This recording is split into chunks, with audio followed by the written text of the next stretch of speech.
bansaasira abafiiriddwa abaabwe n'abalumiziddwa n'abo abafiiriddwa ebyabwe omuli n'amayumba Kasasiro bwe yabumbulukuse kyannaku nnyo era okunyolwa kw'amaanyi. Gavumenti esaane ssaawa eno tulage obukulembeze, enteekateeka zitandike. Omuganda aga nti osooka kwekoona n'olyoka obuuka. Kaakati twekoonye era nkubiriza gavumenti etandikirewo enteekateeka y'okuzimba ekyokerero. Ekyokerero ye incinerator mu Lungereza. Ekyokerero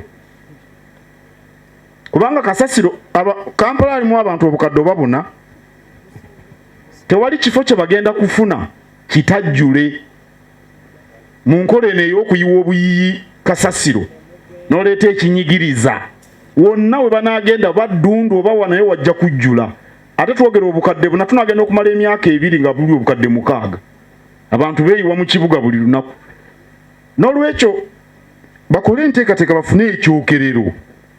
Sikya gavumenti kisobola kugirema.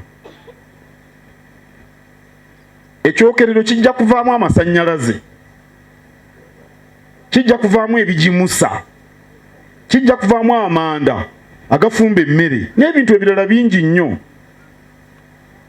Kati wano Katabi ate waliraanye ne Nalubaale, amazzi gonna aganaava mu Kasasiro gagende mu nnyanja,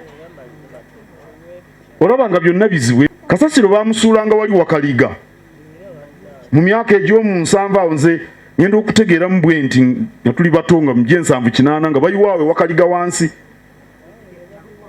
ne bavaayo ne bajja mu Kiteezi, nawo wajjudde n'abantu baabo bafudde. Nteekateeka ya kyokerero era tekyetaaga nakubaganyizibwako nnyo birowoozo, kyekikolebwa mu nsi zonna.